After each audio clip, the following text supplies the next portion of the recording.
You may not know this, but back in 2015, Valve already tried to conquer the living room.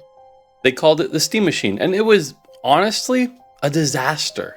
It was this confusing, expensive, fragmented mess of hardware that gamers just ignored, and the market completely rejected. It was such a public crash and burn that you'd think any other company would have just given up on the idea altogether, right? So, why after a decade is Valve perfectly set up to actually win this thing on their second try? Why is their next move a real threat to PlayStation and Xbox's duopoly that's been running our living rooms for 20 years? Because the Steam Deck. Look, it was never just a handheld. It was phase one. It was a proof of concept, a Trojan horse, and the brilliant first step in a much bigger plan that we have to break down. This isn't just a new piece of hardware. It's about how Valve took its biggest failure and turned it into the blueprint for its greatest success. To get why Valve's next move is so smart, we have to first go back and look at what went wrong the first time. The year is 2015. The PS4 and the Xbox One are hitting their stride, and Valve, the king of PC gaming, looks at the living room and sees an opening. The idea was simple, but revolutionary. What if you could get the open, cheap world of PC gaming with all of its sales and huge library, but in a simple box for your TV? A beautiful dream, right? And it turned into a total nightmare. The failure of the first Steam machines really boils down to three huge mistakes. First off, the hardware was a complete mess. Instead of making one Steam machine, Valve let a dozen different partners make their own.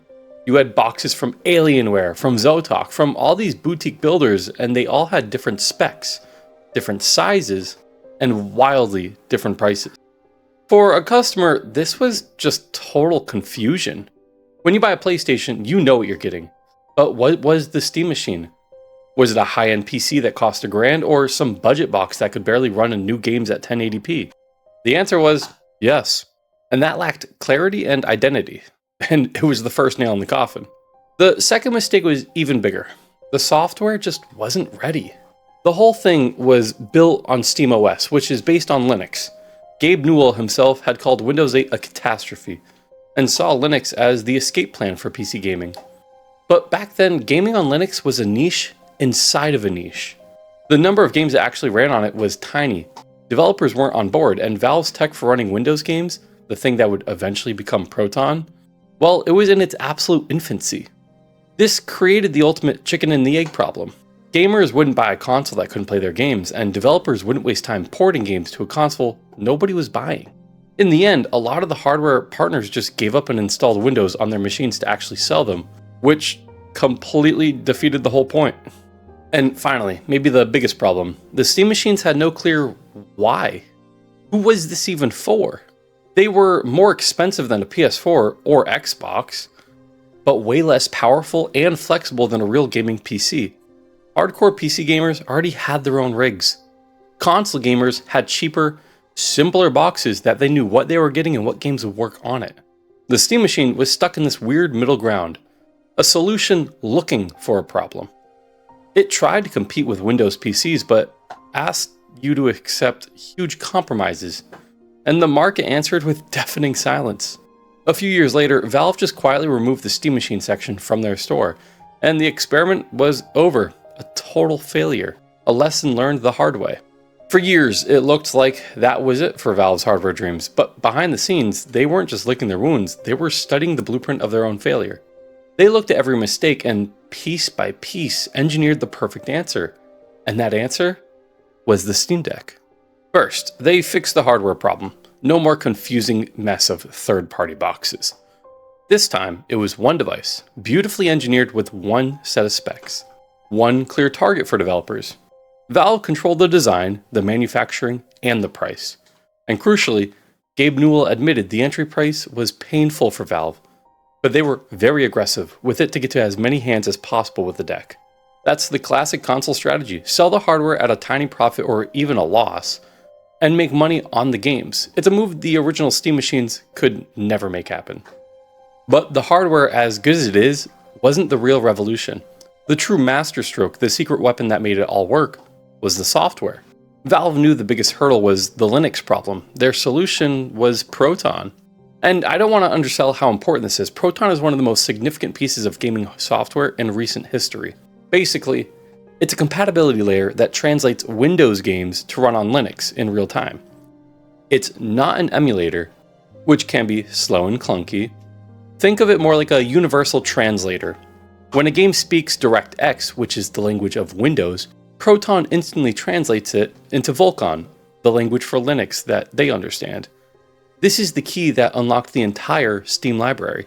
And this wasn't just an overnight thing. Valve poured years and huge resources into Proton, basically solving the chicken and the egg problem all by themselves. By the time the Steam Deck launched, Proton was good enough to run thousands of games, including massive titles like Elden Ring and Cyberpunk 2077, with shockingly good performance. The dream of the Steam machine was finally real.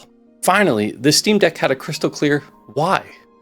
For PC players, it let them take their huge library on the go. For console players, it was an escape from the walled gardens of Sony and Microsoft. Suddenly, you had a handheld that could play new releases, decades of classic games you bought for cheap in a Steam sale. You could install emulators, you could mod your games. It was the freedom of a PC in a console form factor. And the response was phenomenal. While Valve doesn't give exact numbers, analyst estimates put sales around 4 million units by early 2025, though some have cited even higher figures. In 2024 alone, players logged over 330 million hours on the device, a 64% jump from the year before. And it achieved this dominance even with powerful competitors like the Asus ROG Ally and Lenovo Legion Go showing up. Those devices often have more raw power, but the Deck's advantage has never been just about specs. It wins because of its seamless console-like software experience. The others run Windows, which is just clunky and inefficient on a handheld. The Steam Deck runs SteamOS, an OS built from the ground up for this one purpose. Valve didn't just build a product, they built a better experience. And that brings us to right now. The Steam Deck has been out for 3 years, it's sold millions of units and built a massive loyal fan base. It has proven that a Linux-based gaming device can thrive. It has battle-tested SteamOS and Proton on a global scale. And this is where the master plan all clicks into one place. The Steam Deck was never the final objective. It was the training ground. It was the beachhead. It was phase 1. Phase 2 is the return to the living room. Valve has now perfectly set the stage for a new Steam machine, but this time everything is different. They're not starting from scratch, they're just scaling up a proven ecosystem. Think about it. First, they have a built-in audience. Every person who bought a Steam Deck and loves it is a potential customer for a home console version. These are people already invested in Steam, already comfortable with SteamOS. They're already converted.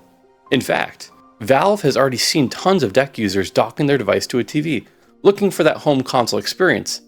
The demand is already there. Second, the technology is ready. The software nightmare that killed the first Steam machine is now Valve's greatest strength. SteamOS is finally mature. Proton is a modern miracle. The foundation is solid rock. So what would the GameCube, Steam Machine 2.0 even look like? Well, it doesn't have to be the most powerful thing on the planet, but it needs to be competitive. To go up against a PS5 or a PS5 Pro that has sold over 75 million units, Valve needs a real performance jump. It features a semi-custom AMD Zen 4 CPU with at least 6 cores paired with a powerful RDNA 3 based GPU. This is the kind of architecture that could realistically target 4K at 60 frames per second, especially using smart upscaling tech like AMD's FSR. FSR has already been a game changer on the Deck, and it would be essential for a 4K living room experience. The old Steam machine struggled at 1080p. This would be a whole different league.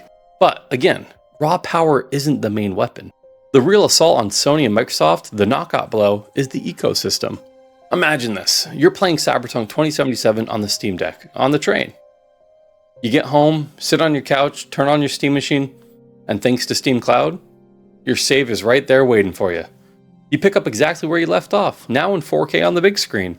That's the holy grail of gaming, one library, all your devices, no buying the same game twice. Nintendo has a taste of this with the Switch, but Valve can do it on a scale that includes handheld, a console, and any PC. That creates an ecosystem lock-in that's arguably even stronger than Apple's. Once you own hundreds of PC games, the idea of switching to a closed platform like PlayStation and starting from zero becomes incredibly unappealing. And beyond that, Valve is attacking the whole console business model. Sony and Microsoft operate walled gardens. They control the store, they take a 30% cut, and you're locked in. Valve is offering the opposite, an open platform. On a Steam machine, you can install other game launchers, browse the web, use it as a full PC. It's a console that treats you like an owner, not a renter. This is all happening at the perfect time. We're deep into the current console generation that launched in 2020. Xbox seems to be having quite the identity crisis, and PlayStation is doubling down on its expensive exclusives. The market is ripe for a disruptor. Valve is not making the same mistake twice. The first Steam machine was a product without a strategy. The Steam Deck was a strategy disguised as a product. It was a patient 10-year play to learn from failure, build the right tools, grow an army of fans, and then, only when everything was ready, prepare to jump back into the fight. But we all know there is one thing that will kill the momentum of this whole thing. Say it with me. The price. The Steam machine is in this little gray area where it is a pretty good PC based on its hardware, but it's also Steam. They are trying to add a hybrid to your living room, one that is both welcoming to Steam Deck owners and possibly its viewers who are looking to leave the console market without making the entire jump to PC. Because it runs like a PC, has the capabilities of one, it's even been confirmed by Linus Tech Tips, who spoke to a Valve spokesperson, that it will be priced like a PC, not like a console. The problem to me though is that for someone to buy this PC, let's say the price is $1,200 US. What is the incentive of getting a Steam machine instead of building your own? At that point, you might as well just build your own, stronger, better, and probably cheaper. And right now it's the holiday season. People can do a little research and buy deals on all the parts and make an even stronger PC for the same amount. To me, I can see them selling the machines at a small profit margin or even a loss, just knowing the reputation of Valve. But at the same time, of course, buying a pre-built machine takes all the stress away from non-tech savvy people, like myself. But I would be willing to take the time to do my research regardless. My theory is that the Steam machine will be sold between $800 to $1,000. It's a bold thought, maybe a little higher for some people, but with the current price of consoles in the market, it will be highly aggressive and incentive to a lot of people. I also believe that with this price, they would still be selling at a loss or just at a tiny profit. But as I said earlier, they did the same thing with the Steam Deck. They chose to sell aggressively by getting it in the hands of as many people as possible, which most definitely was sold at a loss. I think they'll do the exact same thing, but only time will tell. Now, when I was recording this and writing my script, I was unaware about the DRAM, the RAM issues, the storage that's been going up lately across all the boards for consumer prices. Because of the AI bubble that all these giant corporations, even Microsoft, are trying to get their hands on so much RAM to build up these AI data centers, the prices are skyrocketing. If you are looking forward to getting into PC gaming or in console gaming in general, if there's another console you want to get, these will affect every platform. There is RAM and storage in all these consoles as well, so they're also going to be affected by this. I mean, I don't know if it's fully confirmed yet, but Microsoft, I think, rumored that they're going to increase their prices for the Xboxes again. And like I said, they're also investing in these data centers. They're part of the problem that they're causing for us. You'd think that if with their heavy investments, they might be able to keep the prices at a minimum or relatively the same for their Xboxes, but that's not the case. But back to the video, I mean, just wanted to throw that out there. I could be completely wrong about the price for the Steam machines, and honestly, that's probably why Valve themselves is retaining information on what the price is going to be, because they don't know what it's going to look like. And honestly, I think some analysts said that it's looking to even increase into 2026. So, like I said, only time will tell. We'll figure this out in the future. And now, what else comes with the release of the upcoming Steam hardware? Alongside the GameCube is a new Steam controller and the Steam frame. The original Steam controller from 2015 was very innovative, but it divided people. Its big selling point was the touchpads, but many found them hard to use for long. And the lack of a second analog stick limited its usefulness for the normal controller style gamers. And drift was more of a concern with older analog sticks. The new TMR sticks are magnetic, and in the new controller it should really help reduce that issue significantly. And the learning curve of the old version was steep. By combining classic two-stick layout with trackpads and gyro, the new controller can give the feel of a traditional controller and appeal to the PC mouse style users. By adding a charging dock, which I believe they call the puck, don't quote me, Valve simplifies the wireless experience. No need to swap those batteries, and there's going to be better latency when using the puck. The grip sense is a smart touch. You don't accidentally activate your arrow, and you can map it in creative ways. The hardware is clearly inspired by the work of the Steam Deck, both in terms of input methods and build quality. The controller is also very flexible, allowing one to play attached to the puck, Bluetooth, or USB, allowing it to adapt to any of your setups. The Steam frame, on the other hand, is probably the other most intriguing piece with this entire upcoming hardware release. Now, I am not someone who uses any VR devices, nor do I have an interest to do so in the future. But I can see that for the audience that is there, this is something that may pique their interests. Valve's new Steam frame stands out because it isn't just another VR headset, it's a hybrid device designed to merge standalone gameplay, PC streaming, and the broader Steam ecosystem into one flexible platform. Running on SteamOS, it feels familiar to anyone who's used a Steam Deck, and unlike most headsets, it's built to play both VR and traditional Steam titles. This instantly gives it far more utility than devices locked into a single purpose. The hardware itself is impressive. Its Snapdragon 8 Gen 3 processor, 16GB of fast RAM, and high-resolution 2160 by 2160 per eye displays gives it the power to run games natively while still supporting up to 144Hz refresh rate. Inside-out tracking, eye tracking cameras, and pancake lenses place it firmly in the modern VR landscape. And Valve's use of eye tracking for foveated streaming shows a clear focus on latency, visual clarity, and efficient bandwidth use. Strong connectivity options further define the Steam frame, with Wi-Fi 7 support, Bluetooth 5.3, USB-C, and a dedicated 6E wireless adapter for PC streaming. Valve is clearly aiming for a stable, low-latency gameplay regardless of how you use the device. This ties neatly into the headset's comfort-focused modular design, lightweight components, a balanced rear-mounted battery, and even a PCLE expansion port makes the device unusually customizable for VR. Valve also pairs the headset with versatile controllers that work well for both VR and standard gaming, reinforcing the idea that the Steam frame is meant to be more than just a niche device. And because it's tied directly into SteamOS, users get features like cloud saves, suspend and resume, and Steam's familiar interface right out of the box.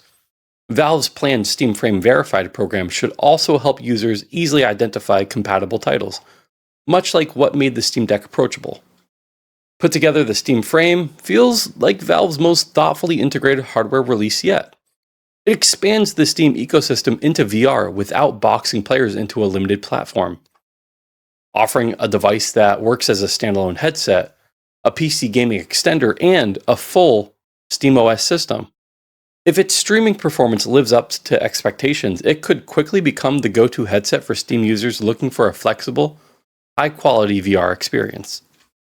Overall, the Steam Frame is a very strong move.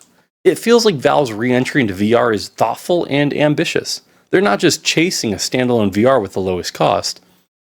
They're creating a hybrid machine that respects the power of a PC, the openness of Steam, and the growing demand for more flexible, high-quality VR. The story of Valve's hardware ambitions is a tale of two totally different approaches. The first was a rushed, fragmented idea that was dead on arrival. The second attempt is a result of a decade full of lessons. It didn't start with a console, but with a handheld that secretly laid out all the groundwork. The Steam Deck solved the hardware problem with a single, focused device. It solved the software problem with the masterstroke of Proton. And it solved the why by creating a product with unparalleled freedom and value. Now, the stage is set. Valve has a proven OS, a way to access the biggest game library in the world, and millions of dedicated fans. A new living room console from them wouldn't be a risky bet, it would be the next logical, inevitable step. It's a device that offers a seamless link between handheld and TV, a game library that dwarfs the competition, and a philosophy that respects the player. This is why it will work. It's not just a new box, it's a perfectly timed strategic assault built on the ashes of failure and forged in the triumph of the Steam Deck. Sony and Microsoft have had the living room on lock for 2 decades. But for the first time, a new challenger is here that isn't just playing their game, it's trying to change the rules altogether. But what do you think? Is a new Steam machine the next logical step, or is Valve better off just focusing on their handhelds? Let me know your thoughts down in the comments. And if you enjoyed this breakdown, be sure to check out this video on how Steam is a monopoly and how I believe that's a good thing. Be sure to like and subscribe so you don't miss our next deep dive. Thanks for watching, and I'll see you all in the next one. Peace.